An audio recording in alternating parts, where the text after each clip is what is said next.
This is Kupferkessel Co, or Copper Cauldron Company.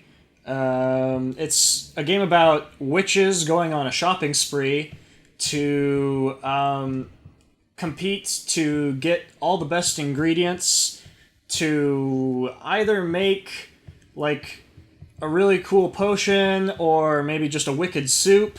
It's not really clear, but you're gathering, witchy type ingredients, and it's kind of a memory set collection game. It plays primarily with 2 players. You could play it with 3 or 4, but you would have to go get more components for it to do that.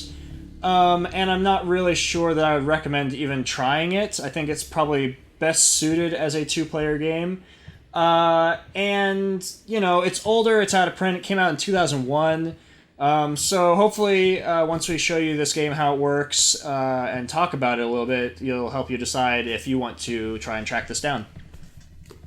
Okay, so this is what you're going to get with your copy of Kupferkessel Co. You're going to have the box and some instructions that are in German only, but they do have pictures of how the game is set up, how movement works, and how you replace cards, how scoring works, and this is not particularly helpful. This would be a description of how the recipe cards work, but it's there, and looks pretty decent, and if you know German, then you're probably going to be just fine. We've got recipe cards. These are going to be used for sort of the advanced variant of the game. We'll get to that later. You've got your ingredient cards, which all have this kind of dark brown back on them. You've got 4 corner cards. They're going to be used in setting up the board space, and you're going to put them on opposite corners like this, but again, I'm going to show you setup in a second, but those ones look different from these, but they're the same card size. We've got 2 scoring cards. They are double-sided. They have the scoring on one side and then part of the scoring, and then these 2 things talk about the 2 actions that can appear on cards in the game, so that's what this is. Once you know what these mean, these are a good reminder, and they're not too difficult to interpret. And then you've got these 2 very large pawns, which represent you, and they're kind of ridiculous and comical, but they get the job done, and, it's nice to have big 2.5-inch tall wooden pieces to move around the board in an otherwise compact card game. This copy is sleeved because, again, this game is out of print. In case you are curious, the cards are square-shaped, and they're the same size as the power-up cards from King of Tokyo. Among the Stars also has square cards. The sleeves for those would fit these. So if you do track down a copy and you want to try to keep it preserved, that's the kind of sleeve size you're going to be going for. All right, let's move on. So this is what your game's going to look like once it's set up. What you're going to do is you're going to take the 4 corner cards and put them out, and then you're going to randomly put in ingredient cards, filling in the rows between the 2 corners, and then 4 rows of 6. So you'll end up with a board setup that looks something like this. It doesn't matter if some ingredients are next to each other or anything like that. As long as it's, kind of shuffled up, that's fine. You're going to give both players one of the scorecards. Someone's going to choose to be black, someone's going to choose to be white. White goes first according to the rules. And if you are playing with the recipe variant, you would deal 2 of these out to each player at random. But again, I will talk about that once we're done with everything else. And then you'll have a deck of the remaining ingredients sitting kind of off to the side. The last thing you do is each player is going to draw the top card off the deck to be their starting ingredient. So white drew this. It's a 1 web. He's got that. And black draws this. The only restriction to this is if you draw something with a white or black color in the corner, then you have to put it on the bottom of the deck and draw a new card. And that's because the white and black cards score double for that person if you're that color. So it's in order to prevent someone from having an unfair scoring advantage just out of random chance starting the game. So if you draw a white or black card, you just need to draw another card until it's not white or black. So now black has this gray 2 of, let's say, roots, and you're good to go. If it has an icon on it in that initial startup, you just ignore it. It won't do anything for you. Okay, so here's how this game works. Your movement is going to be going around the outskirts of the board like this, and your movement is determined by whatever the top ingredient is on your deck. So for white, it's got this 1 of webs. So it's just going to go 1 space in. You always go clockwise around the board, and now white can choose to take anything out of this column. And the considerations he's making there are whatever he takes will go on top of his ingredient stack, and that will be his movement for the next round. So he needs to be planning ahead to make sure he doesn't grab something that's going to put him in a bad position for the next turn. And also, as I mentioned before, this is a set collection game. So ultimately, you want to gather all you can of a few ingredients, but you don't want to just grab everything willy-nilly. And so white would love to grab another web card because he was dealt a web card to start out, but he can't get one out of this column.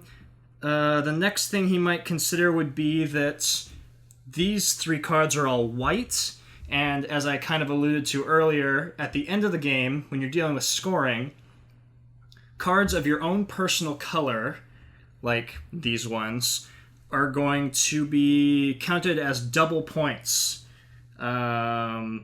So that could be good or bad. If white only ends up getting 1 white card of that ingredient type, like if this is the only eyeballs in a jar card that he has at the end of the game, then that will be negative points doubled. So if you're going to go in on an ingredient, you want to be sure you can get at least 2 of those things. And I haven't talked about scoring yet, but don't worry about it right now. What I'm going to do is white's going to take this 3 of, let's say, cat whiskers, and it goes on top of the ingredient stack.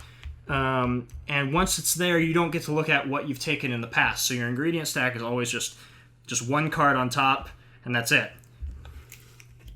When you take a card, you're going to draw a new card off the top of the deck and put it in that space. And that's your turn. So, black's turn. Black gets to move 2 spaces. 1, 2. And same thing, he gets to take something out of this column. And let's go ahead and take this so we can talk about what this icon means. So there are 2 action icons in the game. This one is going to let you immediately take an extra turn as soon as you take it.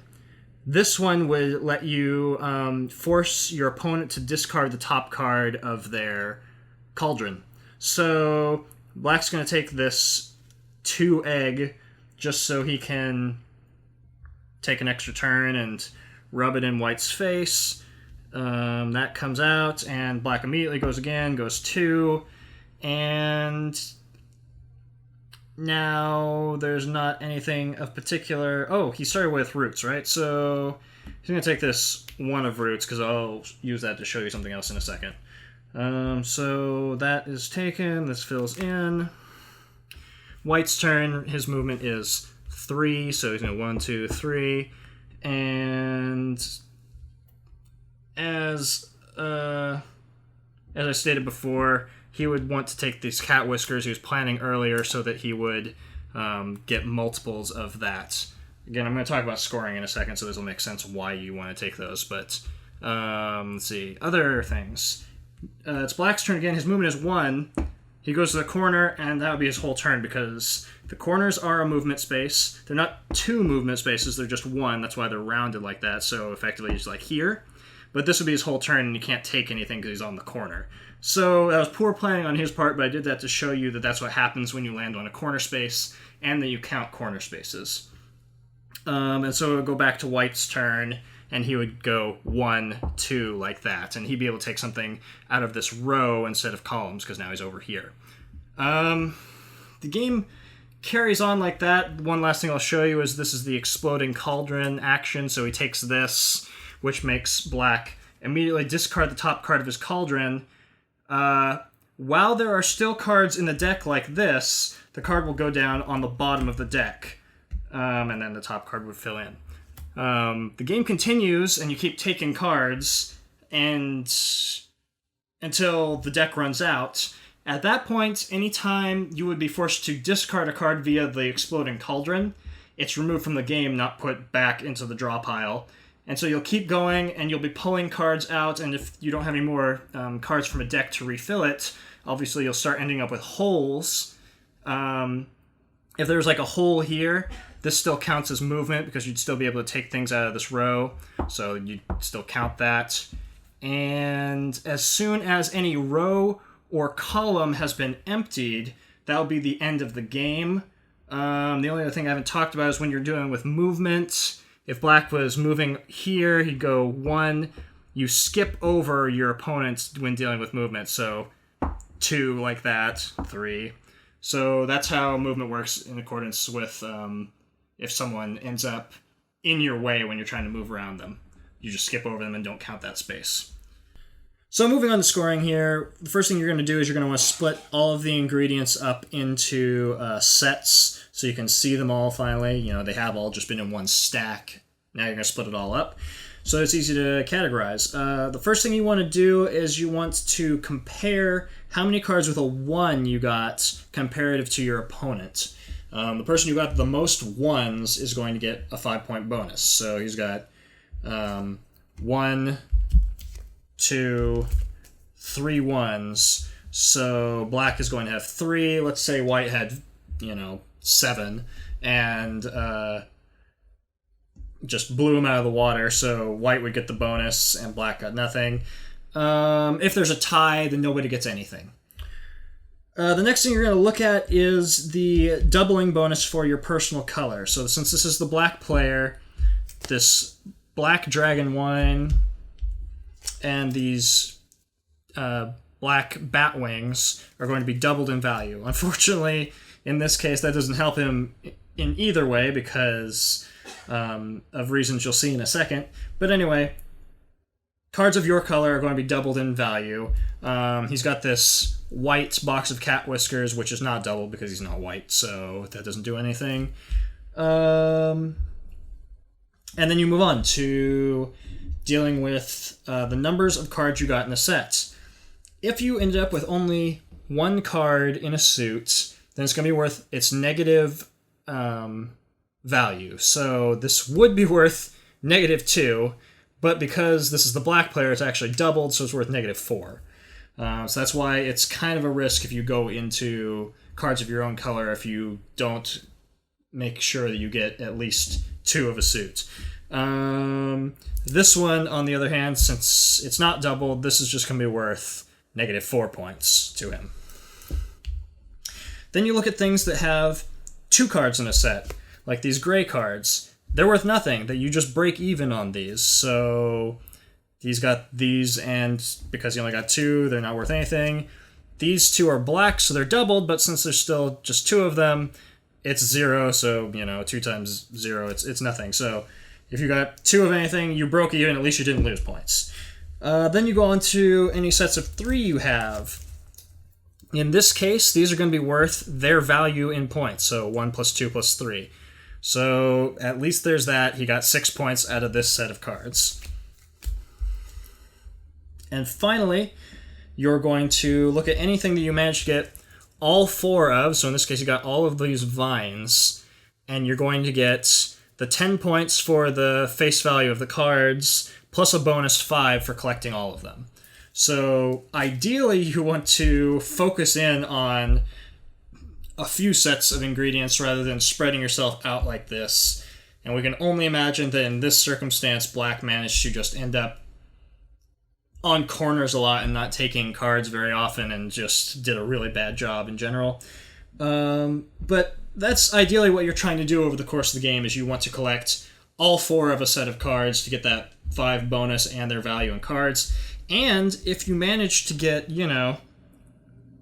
all of the cards in the suit of your color, then all of a sudden, if you manage to get all of these, this would have been worth 20 points plus 5. So, 25 points. And that's a lot of points in this game. So getting all 4 cards of your color can be a really big deal.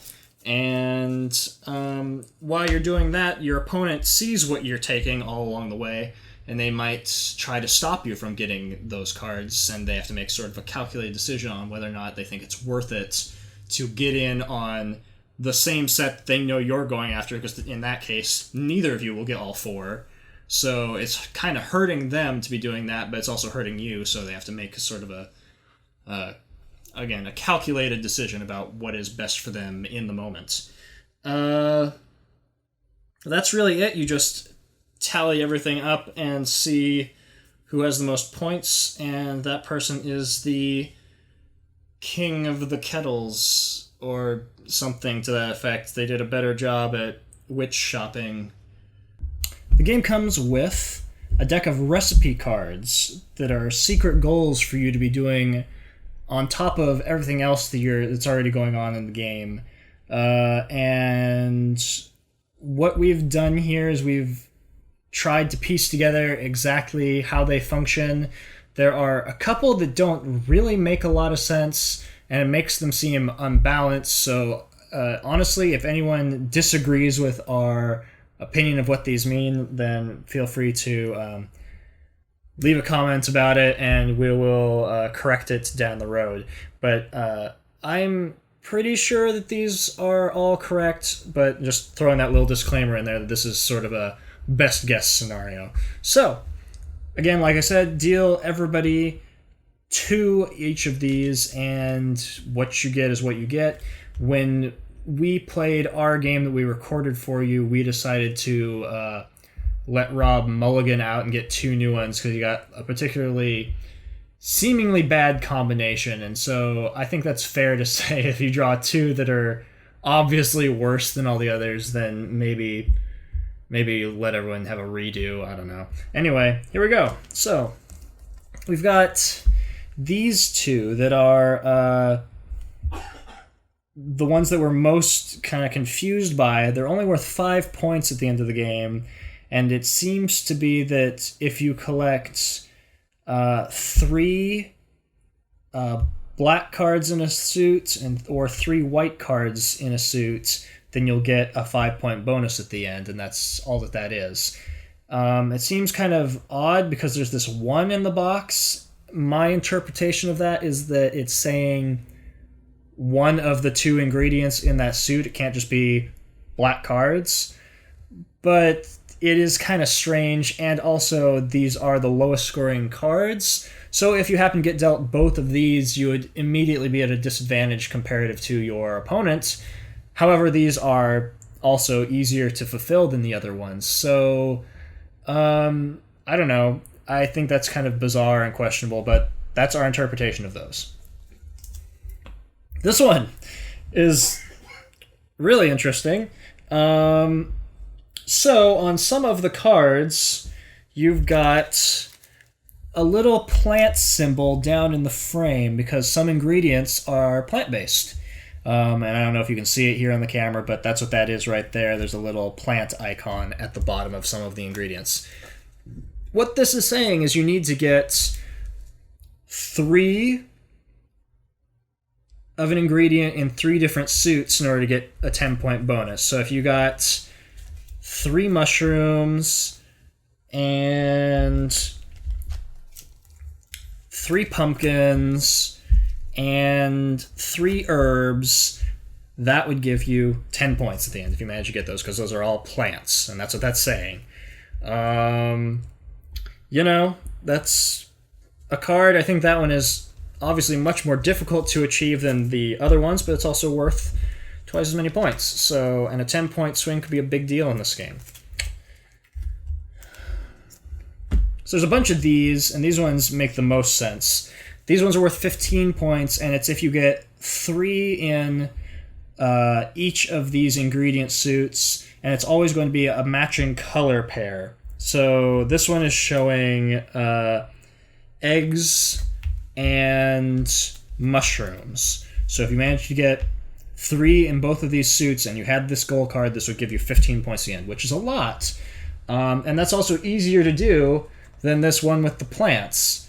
So that seems kind of strange, but, you know, whatever. Most of them are that way, so there's one for the green cards, the gray cards, the purple cards, and the blue cards. So that's what those are. This one and this one, these are going to give you 10 points if you end up with the fewest number of cards with these icons on them at the end of the game. So this is the Exploding Cauldron one, and this is the Take Another Turn one. These make a lot of sense to me because it's kind of like, you know, these both give you an advantage while you're playing the game. So you'd have to make a cost decision on, is it worth it to get those 10 extra points by intentionally avoiding taking either of these types of cards along the way, or counting how many your opponent takes and just taking slightly fewer. If you tie with your opponent, then you're not going to get any bonus points. You have to be fewer than them. So those ones make a lot of sense. This one is having the fewest number of 4 value cards in the game at the end. So, you know, anything with a 4 on it, as long as you have fewer than your opponent, you'll get 10 points. That makes a lot of sense because the 4s give you more movement than like a 1, so they can be useful for getting around the board. I'm not sure that is as sensical as the other ones, but that's what it does. This one is getting 10 points for having the fewest ingredient cards at the end of the game, fewer than your opponent. That also kind of makes sense because, I mean, you're obviously going to be at a disadvantage because in order to make that happen, you need to intentionally, or maybe not even intentionally, but you need to try to, if you're trying to get this, have a few turns where you end up landing on a corner so you don't get to take a card, and make sure that you take fewer than your opponent.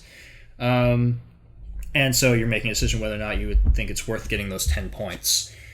This one is you get 10 points if you cause the end game. So if you take the last card out of a row or column to trigger the end game, you would get this 10-point bonus. This one seems a little bit more arbitrary. I think it's harder to engineer that, and I'm not really sure that it should be worth 10 points. I think that's probably more of a 5-point card. Overall, there seems to be kind of an imbalance in the cards. I think the 10-point ones make the most sense, kind of, except for this one doesn't make a lot of sense. This should be probably 15. And the ones that are 15 should probably be 10. And the ones that are 5 are just awful. So those are the recipe cards. You don't have to use them if you don't want to, but that's what they do, and you know, they change the way that you play the game, and I think that's interesting. You just have to decide for yourself if you don't agree with the balance of the cards, you need to homebrew something else. The game does also come with a few blank recipe cards. I think there's 4. So if you're not happy with these and you want to make your own things, it does give you the potential to do that, or, you know, you could scan it in and print out your own. So those are in the box too. Okay, so I'm White goes first. 1, 2, 3, and I need to pick a thing here. I guess I'm gonna take this. What would you take it? This grass, whatever it is. Okay. I don't know what that one is. Some of them are like really herbs, recognizable, and some of them are like, so I have no idea what that thing 4, is. And figure out. You're gonna take herbs. Well, guess what? I'm gonna take herbs. All right, good job. You'll have increased competition. Yep. 1. I want to go. I'm gonna take a cat whiskers, I guess. More mushrooms. I'll go in on these vines again. Okay. 1, 2, 3 is going to put me there. Okay, so that puts me there. I think that I'm going to take that one.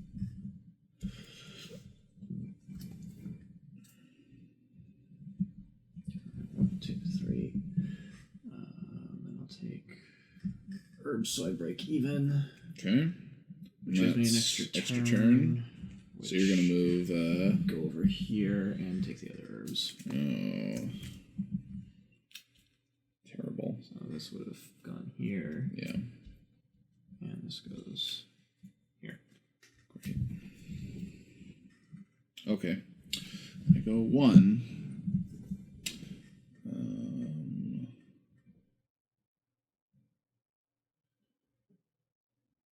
I'll take the eyes here. Those are your color. Okay, after the 3s. 1, 2, 3. Lines. So I go 3.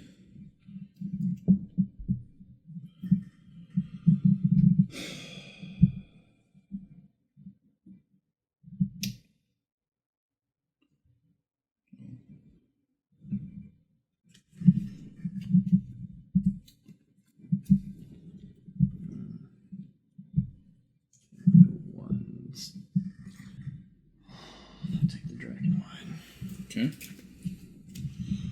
So I move 2. I'll take this thing of eyes. 2.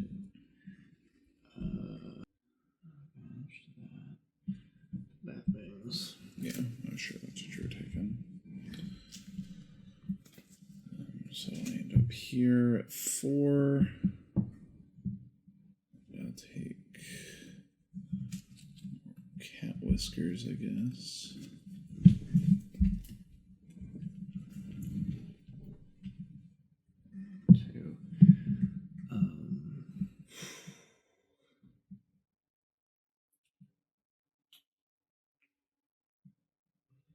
I'll make you put those cat whiskers in the bottom of the deck. Yeah. Oh, well, that's not the worst, because I didn't have anything I wanted in that row anyway, so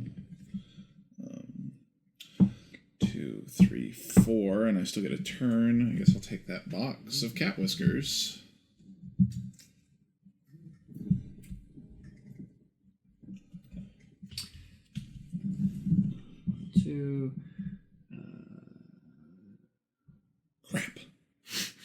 Crap. I just discovered that that's putting me on a corner. Ooh, yeah. Let's pay attention to that real quick. This will be fine. Dragon Wine is fine with me. Nothing. So that's you again. 1, 2, 3, 4, and I grab the roots. So I am gonna lose this game by a lot. We'll find out. It's just not good. 1, 2, 3, 4 is straight up terrible for me. So if you were thinking about getting into jack-o'-lanterns, now's the time. 4, that doesn't do any good for me. Wow. That row is awful, isn't it? I mean, it's awful until you start getting into it, and then you're like, no, I want these. I mean, like, all of them are 4s or 1s, so it's either go to 1 space and do nothing at the corner, or take a 4 and end up in a row that's not good for me. 1, 2, 3, 4. I'm going to take the 1 egg. Okay. Awful. Replaced by a 2 egg. I go 1, 2, 3 and lose a turn. You go 1 and lose a turn. So I go 1, 2, 3. Oh, well, we're gonna...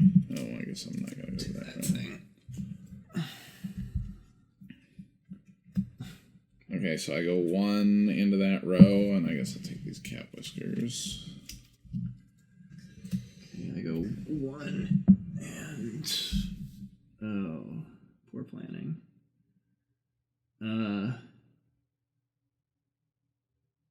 Very poor planning. Yep.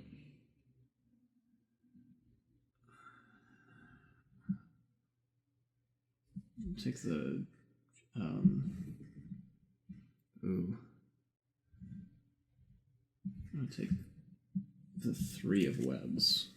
Okay. Oh, maybe not. No, fine. It's fine. Okay. Okay, so I go 1, 2. I guess I'm gonna take that 2 dragon egg. Which will give you another turn. Which will, put me in a useless position, but... Is that what you want? Like, everything else there is bad. Okay. It's the last card out of the deck. I go 1, 2, 3. And...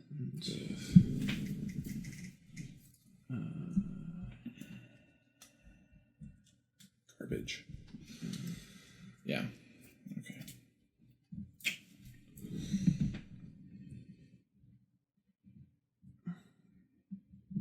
Okay. None of those things work out the way I want them to. I'm already at that corner because of my extra turn. Oh, okay. I'm gonna take the 3 line. I go 1, 2.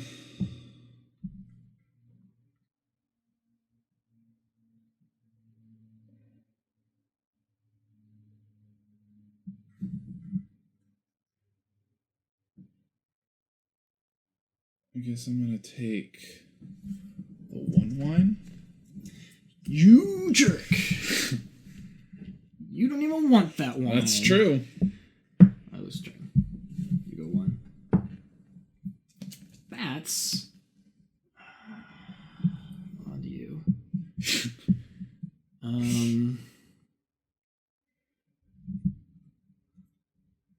You just gotta cauldron explode me. No, I'm gonna take this 1 web. Wait. Yeah, I'll take this 1 web.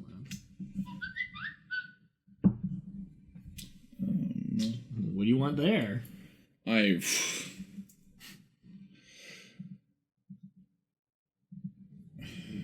This mushroom, I guess. I'm gonna go 1 and take that vine of... vine of 4.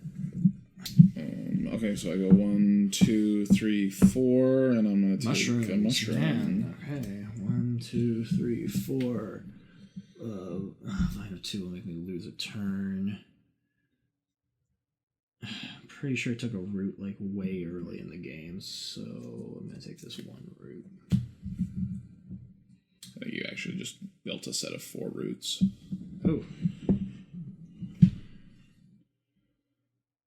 Oh no, because you don't have this one. Yeah. So we take it. Well, yeah, lose 4 points. Ugh.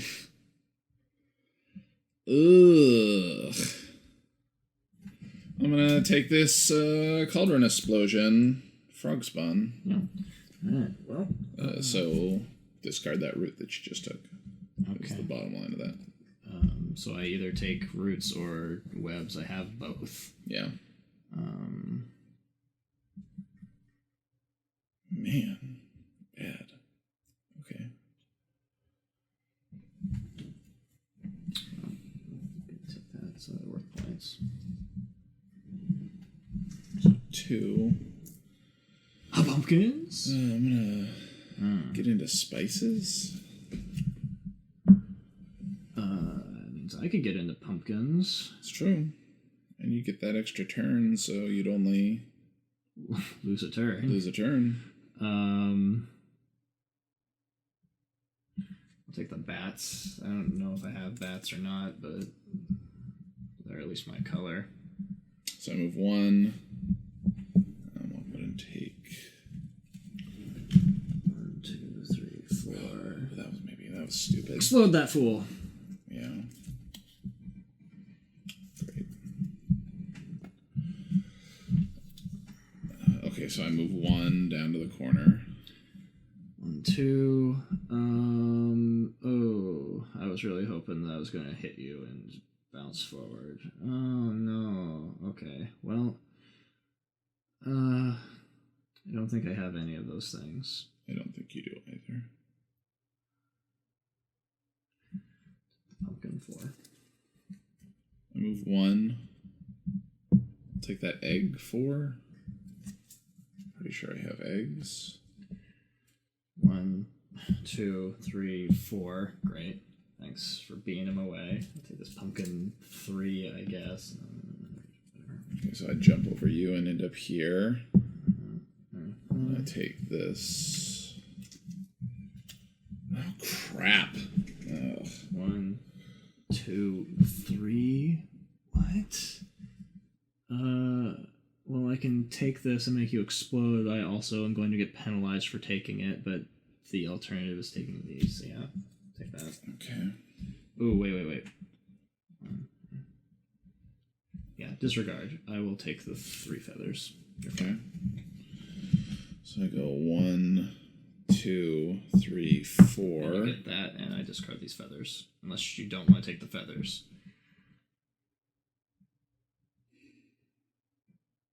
Now I'm going to take the 2 feathers. That's an extra turn? Yeah. Yeah, I'll take that. Okay. So I go 1, 2, and I take the 4 feathers. Okay. Man, I am not succeeding 1, 2, at any of my recipes. 3. I'm going to take these 1 feathers. Like 2, 3, 4. And I only can take that, which ends the game. Great. Yeah, okay, so I don't know about you, but I failed at all of mine, I'm sure. I think I failed at both of mine, but I'm not sure. I mean, I was like actively trying to do mine and just... Well, shockingly, mine put us in direct competition right from the beginning just by our draws, so I couldn't really do anything about it other than just be aggressive about it. Yeah. But yeah, I'm pretty sure I didn't do that great. I'm pretty sure my last game was so much better. You had a really good game last time. The goal was to not look like a fool here, and I don't think I achieved that. This is not looking great. Yeah, that's garbage. bad. Alright. Bad. Okay. Boop, boop, boop. Oh, well, I guess... Okay. Well, let's find out who has the most ones. Let's see. Okay, so I have 1, 2, 3, 4, 5, 6 ones. Okay. So you're gonna get a bonus for that. So I'm gonna get 5 points there.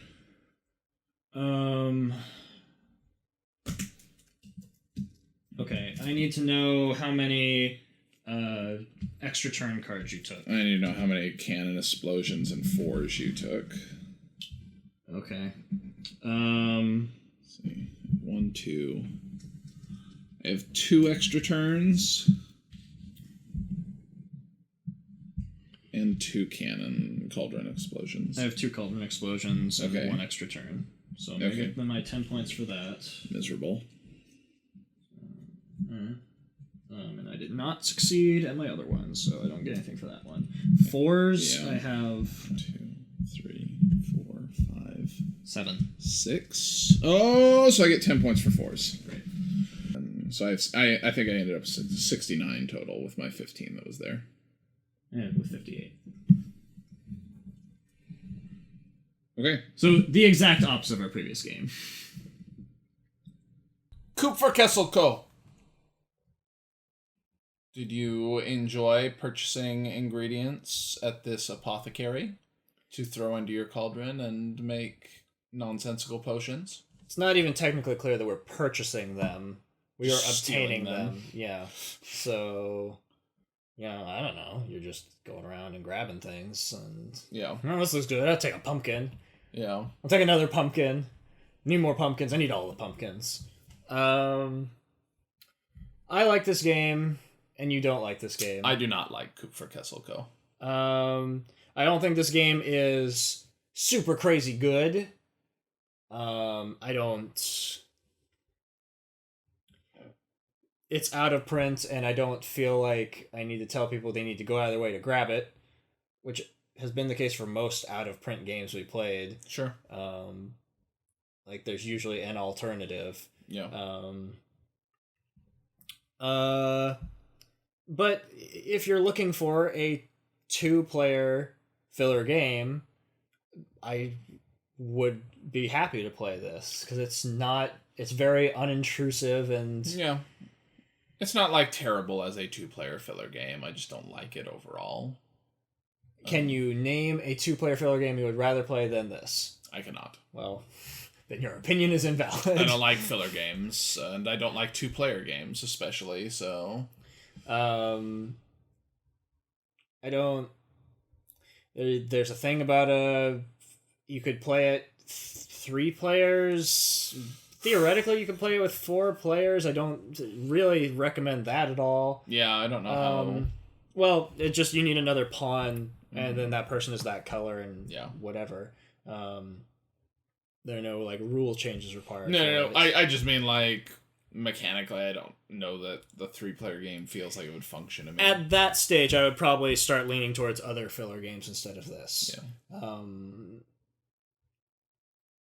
So what do you like about it? It's really... It's not...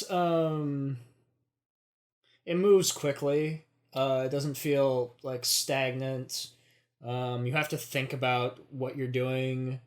If you take a card just because you get caught up in the moment of, I need to collect this card, and you don't pay attention to the number, then you... Move that many spaces screw yourself and you're screwed in the next turn, yeah. So, it does require you to think ahead, but not, like, so much so that you need to plan out the entire game. Yeah.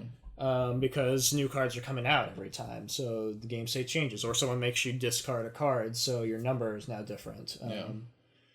For me, it's the right level of planning ahead and thinking on your feet that I'm perfectly happy with, and even if some random nonsense happens and you just lose points because of just chance, it's not...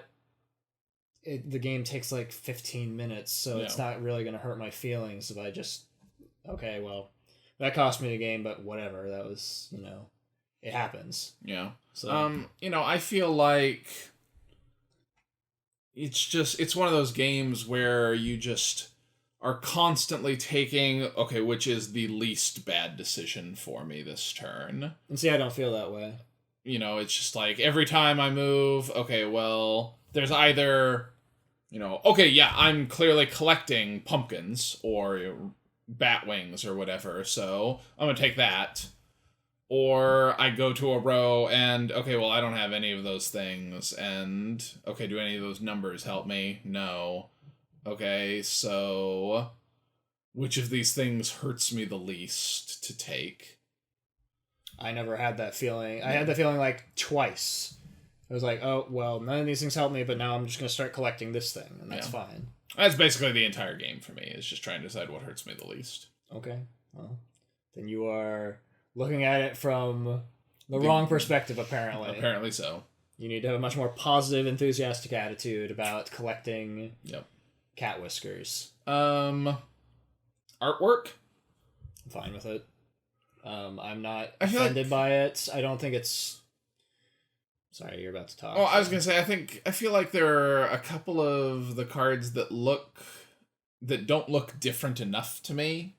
I think it's like the feathers and then... The bat wings? It might be the feathers and the bat wings is what I'm think thinking that of. they're really dark. Yeah. And it's just because it's a sort of a color theming kind of thing. Like they're both in the black family. Yeah.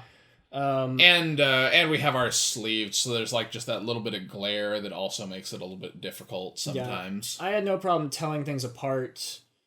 Oh, maybe the wings and maybe the feathers and the bat wings aren't in the same family. They aren't. They aren't. Okay. Yeah. So, those two are pretty similar. Everything else, I have no problem telling them apart. Yeah. That's all I'm saying is that there were like two cards where if they were on your side of the table and I was looking, I was like, I can't tell if that's the one I want or not right now. and didn't care enough. So I mean, I think that's 2 cards. yeah, that it's nitpicky. It's just, It's possible the game has a problem with colorblind matching because of that. Yeah. And if you're playing with the recipe cards, then you might. I mean, like, it still shows you the artwork on the cards, but you might kind of I don't know. I'm not colorblind. So. Okay, I'm gonna ask you about components again before I ask you about recipe cards. So, anything else component wise? The card stock is thin. It's clear that really thin. It had a bit of wear from whoever had it before us had played it, and it looks a bit worn. So I sleeved it with cheap King of Tokyo sleeves, like whatever we had them. So yeah, they were there. I would say that maybe the iconography on the recipe cards, since we're about to talk about that's about what I'm going to talk about. Yeah, it's how awful the recipe cards, and that filters into components. Yeah. The pawns are very large and kind of oddly large for the game, yeah. I mean, like, you can't really complain about them. Yeah, they're nice, but it's kind of weird that... And they're not, like... it's not a major component of the game. Witch-themed or anything. Yeah. They're just pawns. Yeah. They could have easily just been generic chess pieces that they threw into the box, so... Okay, yeah, so recipe cards. The iconography, really obtuse. Obviously, there's an issue with balance in the recipe cards. Like, some of them just seem outright worse than others. And not for, like, a balance of point value or anything. Some of them are bad. Before our play, you drew 2 and said, I just am going to lose. And I said, well, then go ahead and draw 2 others. And it did turn out that you would have lost the game if you would have kept your original recipe cards. Yeah. I don't know. I mean, like, I think it's interesting they make you consider different things while playing the game. Yeah. I probably, on the whole, prefer them, but it's possible that just something needs to be done in terms of changing the point values they give you, or... I think that has to happen. Like, there's... Like, most of them are, have 3 in both ingredients of this color, right? So, have 3 of this purple and 3 of that purple. Get 10 points. 15 points. And then there's the one that's have 3 cards of 3 different ingredients. With the plants. In 3 different colors that all have the plant icon on them, and you get 10 points. It's like, it is so much more difficult to complete that one than it is to get 3... Situationally. Like, situationally, yes. You and I just, through random chance, drew the same card suit, at the start, yeah. And my goal was that suit, so it made it much harder for me to accomplish that. Yeah. And then as soon as you made one card get discarded, I was like, well, I can't do it now. Yeah.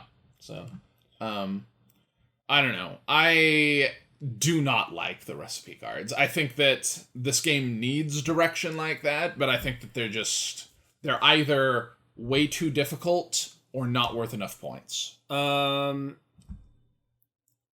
you might even just say, like, if you complete any recipe card, you get just 5 points, Yeah. Don't make it something that's worth maybe 15. Like, I don't know, I don't think it should be a thing that changes the game entirely. I think it should be you happen to do this as well, then here you go. This is a good point to filter in to... The game did get reprinted as a different game. Yeah. Called Glastonbury. Which I've never even seen.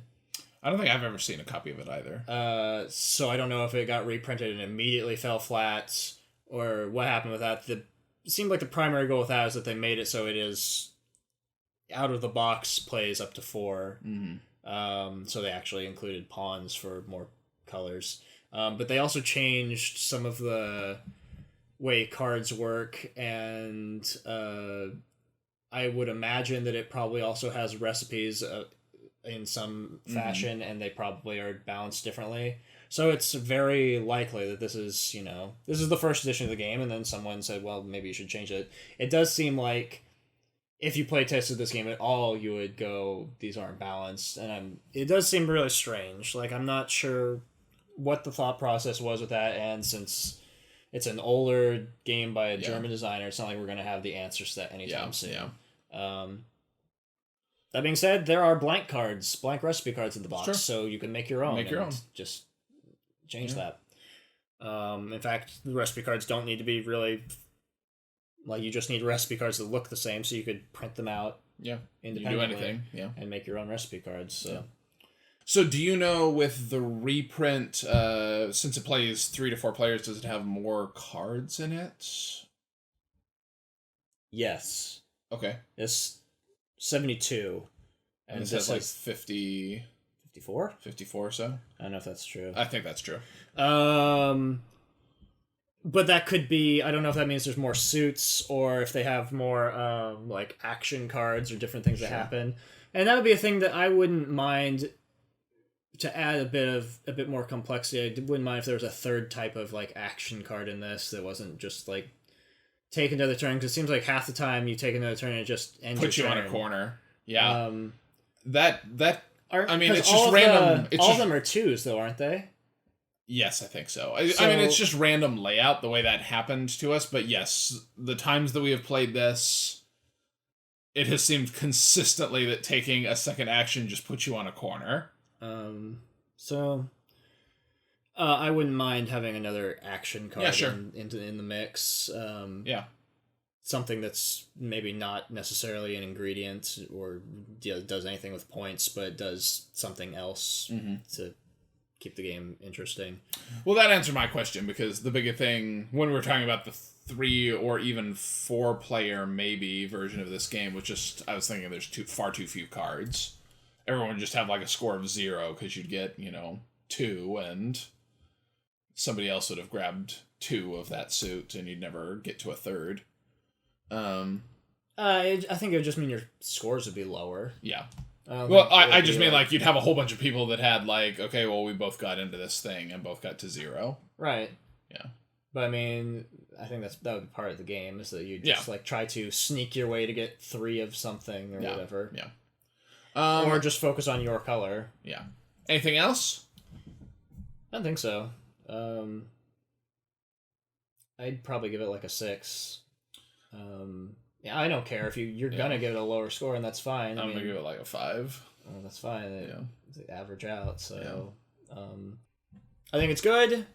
Probably don't spend like $50 because it's out of print and probably won't be in print anytime soon. Maybe Glastonbury is more available and cheaper and probably the same game, or you could remove cards to make it the same game. So those are all the things that you need to know about whether or not you should look up Kupferkessel Co. Kupferkessel Co.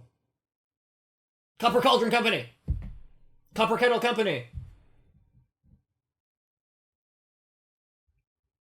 English rolls are good. Well, it does not come with those. So tragic. Yeah. Does Glaston Fury? Glastonbury? I think it was released like in English. So that's good. I think it's a multilingual game. Nice.